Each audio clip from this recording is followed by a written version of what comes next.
Je m'appelle Raphaël Bastille, je suis directeur au service des incendies et sécurité civile de la ville de Trois-Pistoles. Présentement, on se situe à la caserne 51. Bonsoir tout le monde. Pour ceux qui ne me connaissent pas, je m'appelle Alex Leclerc, je suis chef aux opérations au service incendie de la ville de Trois-Pistoles. Donc, bienvenue ce soir à notre simulation 2025 de sauvetage en milieu isolé. Nous, au service incendie, on parle d'une organisation d'environ 15 pompiers. On répond annuellement à 125 appels d'urgence. Sur ces 125 appels d'urgence, on a environ 3 à 4 appels incluant notre service de sauvetage en milieu isolé. Sur le territoire de la MRC des Basques, on est régi par un protocole local d'intervention d'urgence qui régit nos interventions en milieu isolé. Ce protocole-là nous demande d'avoir une formation, en fait une simulation qui est aux 2 ans pour maintenir nos pompiers à jour. Donc, le programme impliquait la coordination avec le service incendie de la ville de Trois-Pistoles, celui de Saint-Jean-de-Dieu, les paramédics du groupe CAMBI, puis notre centre d'appel 911, le COREC. Bonjour, je m'appelle Alexandre Lévesque, je suis technicien en logistique incendie et lieutenant à temps partiel pour le service incendie de la ville de Trois-Pistoles. Le rôle que j'ai joué dans cette simulation-là, c'est le lieutenant de l'unité principale. Le scénario impliquait 2 victimes qui avaient fait une chute d'une grande hauteur dans un secteur isolé de la ville de Trois-Pistoles. Pour l'unité 151 à 19h46, vous répondez pour un 201. 2 individus qui auraient tombé d'une falaise d'environ 5 à 6 étages. Ils seraient tous les 2 blessés.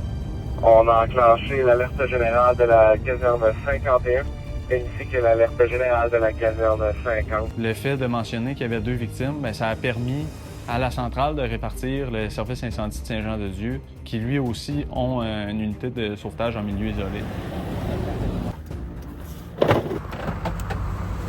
151 pour la caserne 51, là, j'ai aucun témoin sur place. Donc, on va avoir besoin du VTT, les gars. On va vous envoyer directement à l'adresse en cause. On est parti! On sait.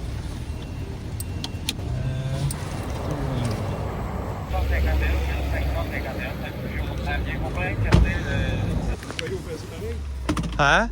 Ben, on va débarquer ça, puis on va voir...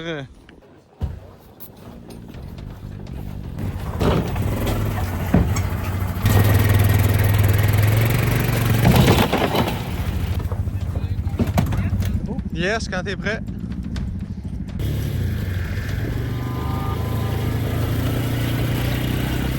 Donc, arriver sur les lieux, c'est un peu une reconnaissance de terrain, voir c'est quoi les dangers potentiels qu'on pourrait avoir. T'sais, on est proche d'une falaise, y a-t-il des dangers pour nos pompiers? Ça va être de se faire un peu un périmètre.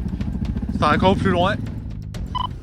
1551, 10-1, là, pour ton info, on est 10-17 à la victime.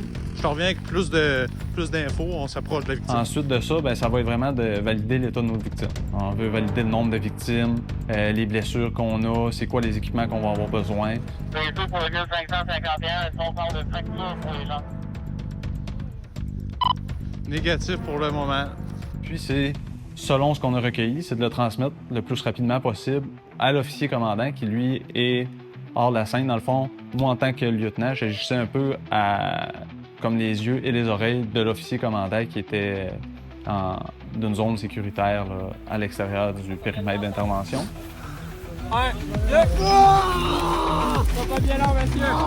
Ici, en bas! Le bras est détaché, super. 1551 pour le PC. Là. On est en train de stabiliser les 2 victimes. 109 pour le PC.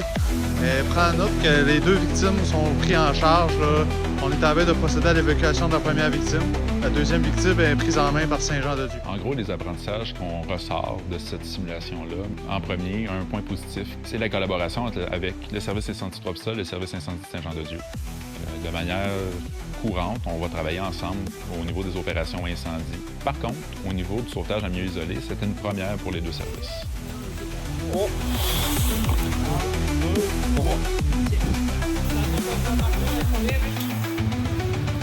Un des enjeux qu'on a rencontrés durant la simulation était la communication opérationnelle, donc les communications radio. L'endroit où on faisait la simulation, on avait un enjeu de topographie. Réduction 0 sur 5, c'est un contrat. 10-4, là, prend note que la communication est vraiment pas bonne. Suite à la simulation, on prend tous les éléments qu'on a appris, qu'on a constatés, puis on va pouvoir venir mettre à jour nos procédures d'intervention. Moi, en tant qu'officier, ben, une simulation comme ça me permet d'en apprendre davantage sur mon équipe ou sur les pompiers qu'on a en caserne. Ça me permet de savoir les forces, les faiblesses de chacun. 1, 2. OK, on va l'accoter la tête. Demain. Après, je vais te laisser aller l'autre bord. On va vraiment aller l'accoter complètement à l'autre bord, là. Fait qu'à 2, 1, 2. OK, 1, 2. Êtes-vous bien d'un coche? Oui, parfait. 551 pour le PC, on est 17.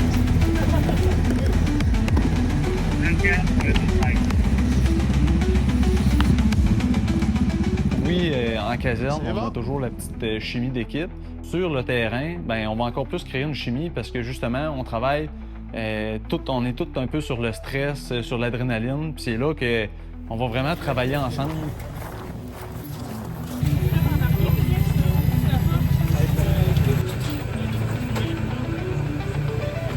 Super. Ça coche, c'est pas Je suis très heureux du travail de nos pompiers. Je suis très heureux de ce qu'on a pu accomplir. C'est un beau reflet du temps qu'on applique pour mettre en place des procédures, mettre en place des formations, des maintiens de compétences.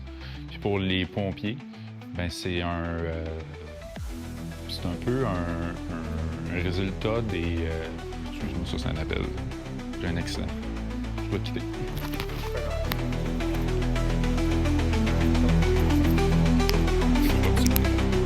Je pars tout seul.